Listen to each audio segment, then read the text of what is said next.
আমি একজনকে খুঁজছি। যদি আপনাকে ডেসক্রিপশন দিই তাহলে কি আপনি বলতে পারবেন আপনি দেখেছেন কি না? রাস্তাঘাটে কি এভাবে বলা যায় কে কোথায় কোথায় গেছে কি যায়নি? আমার কাছে ছবি আছে, যদি আপনাকে দেখাই তাহলে কি আপনি বলতে পারবেন? কে? এক মিনিট।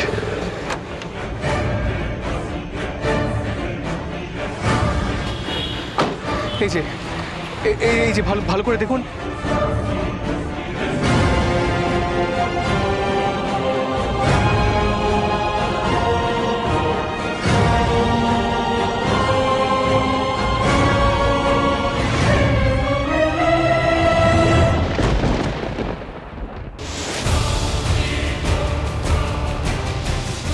শুনুন প্লিজ।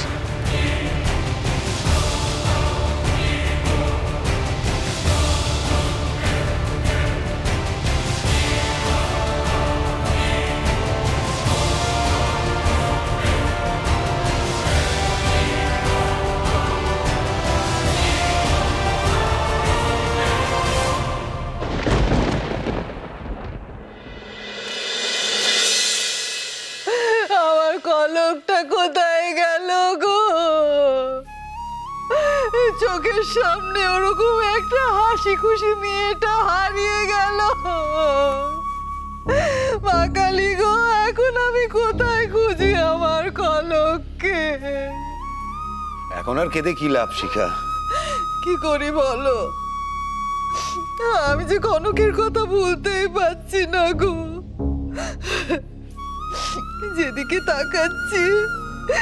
যেদিকে তাকাচ্ছি খালি ওর কথাই মনে পড়ছে গো। জানো শিখা, একটা পুরনো প্রবাদ আছে, দাঁত থাকতে কেউ দাঁতের মর্ম বোঝে না। এখন সেই অবস্থা তোমার। ও কথা কেন বলছো গো? কেন বলবো না? যতদিন মেয়েটা তোমার সঙ্গে ছিল কি সুখটা তুমি ওকে দিয়েছো বলো তো? ও কথা বলো না গো, আমি সত্যি বলছি, আমি কলকটার জন্য খুব খুব কষ্ট পাচ্ছি। মা কালী জানেন, স্বয়ং মা কালী জানেন, আমার এই চোখের জলের একটা বিন্দুও মিথ্যে নয় গো। দেখো, কাঁদো কাঁদো শিখা, কাঁদো। তোমার ওই চোখের জলে যদি তোমার পাপ কিছুটা ধুয়ে যায়। হ্যাঁ গো, আমার কনকটাকে একটিবারের জন্য আমার কাছে এনে দাও না গো। আমি তোমায় কথা দিচ্ছি, আমি মেয়েটাকে একটুও কষ্ট দেব না গো। তুমি বিশ্বাস করো, ওরকম একটা নিষ্পাপ মেয়েকে কষ্ট দিলে কি কেউ ভালো থাকতে পারে বলো?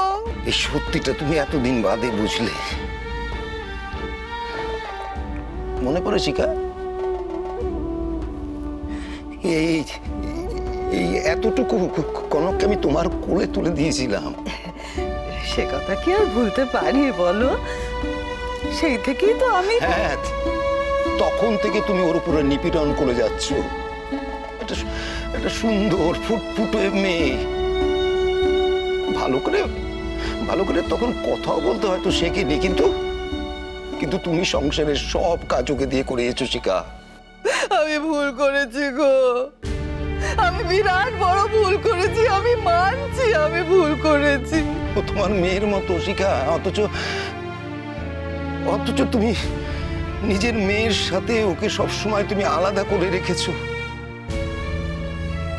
ঝিমনিনের মনে ওর প্রতি যে বিষ দেখছো তুমি এখন, তার বীজ তুমি পুঁতেছো শিখা, তুমি। আজ আমি সব বুঝতে পারছি গো, আমি সব বুঝতে পারছি। আজ আমার কাছে সব জলের মতন পরিষ্কার। আমি যে অন্যায়টা করেছি তার জন্য আমি নিজের সামনে দাঁড়াতে পারছি না গো। তোমাকে আমি অনেকবার সাবধান করেছি শিখা, তুমি আমার কথা তুমি কখনোই শুনোনি। নিজের দিকে তাকিয়ে দেখো, দেখবে তুমি না পারলে কনকের মা হতে, না পারলে মামি। মা কালী গো, আমি যে অন্যায় করেছি তার জন্য তুমি আমাকে শাস্তি দাও না মা, আমাকে শাস্তি দাও। আমার কনকটাকে কেন তুমি কষ্ট দিচ্ছ গো মা? দুঃখ কষ্ট সহ্য করে মেয়েটা কয়দিন হলো একটু একটু সুখের মুখ দেখেছিল। ভগবান, কার নজর পড়লো কনকের সুখে? হ্যাঁ গো, আমার কনকটা বেঁচে আছে তো। হ্যাঁ শিখা, হ্যাঁ ভগবান আছেন, দেখো সকলে ওকে খুঁজছে। আমার বিশ্বাস কনক কনক ঠিক ফিরে আসবে শিখা, ঠিক ঠিক ফিরে আসবে।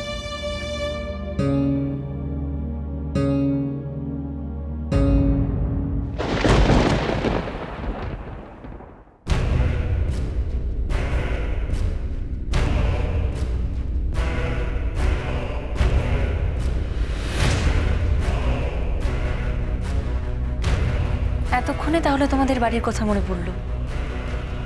সেজন্যই তো বাড়িতে এলাম। এটা আবার কোন ধরনের রিপ্লাই বাবাই? ড্যাড, আমার খুব টায়ার্ড লাগছে, এই ব্যাপারে কথা বলার আমার মুড নেই। এতক্ষণ কোথায় ছিলে তুমি? তুমি জানো না সবাই চিন্তা করছে তোমাকে নিয়ে? Yes I know dad, I know.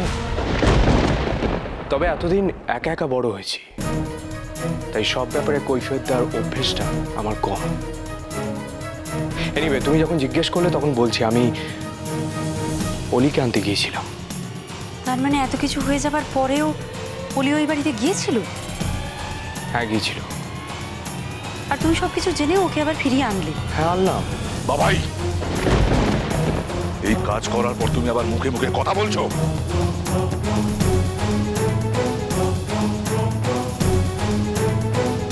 Leave ইট অরুণেশ।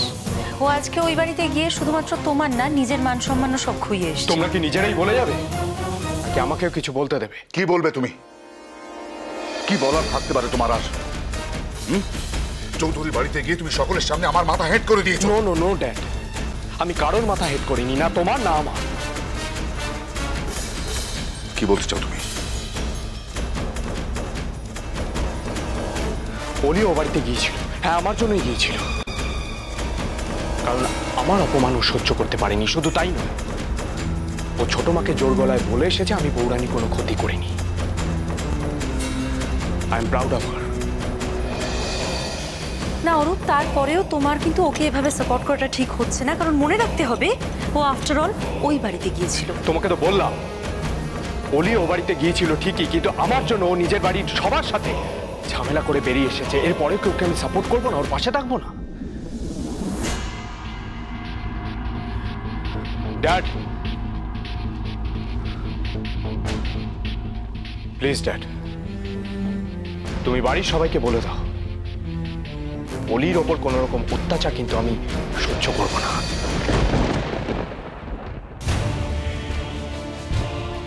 তার মানে তুমি এতক্ষণ নিজের শ্বশুর বাড়িতে ছিলে? না, না ছিলাম না। অলি আর আমি এতক্ষণ বাইরে সময় কাটাচ্ছিলাম। বেশ, অলিকে নিয়ে ঘরে যাও। Thanks dad.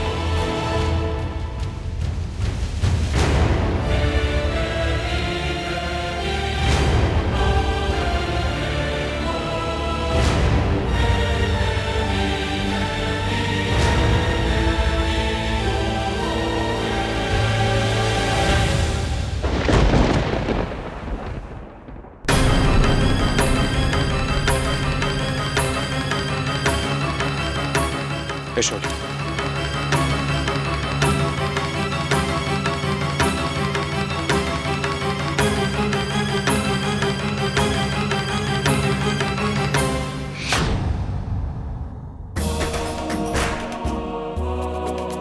আমি এরকম ভাবে চুপ করে আর থাকতে পারবো না।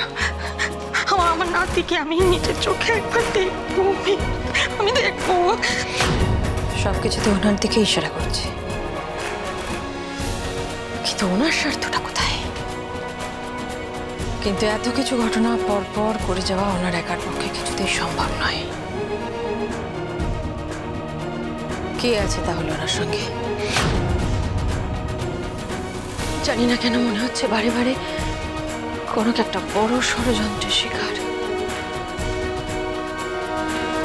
ছোট বৌদি, হ্যাঁ পার্থ, কোনো খবর পেলে না? না ছোট বৌদি, ছোট বৌদি কথায় বলে যে পুলিশ ডিপার্টমেন্ট ইচ্ছে করলে পারে না এমন কোনো কাজ নেই, কিন্তু এক্ষেত্রে আমাদের হাতে এমন কোনো ক্লু এখনো পর্যন্ত এসে পৌঁছয়নি যা দিয়ে আমরা অনুমান করতে পারি যে বোরানি এই মুহূর্তে কোথায় আছে।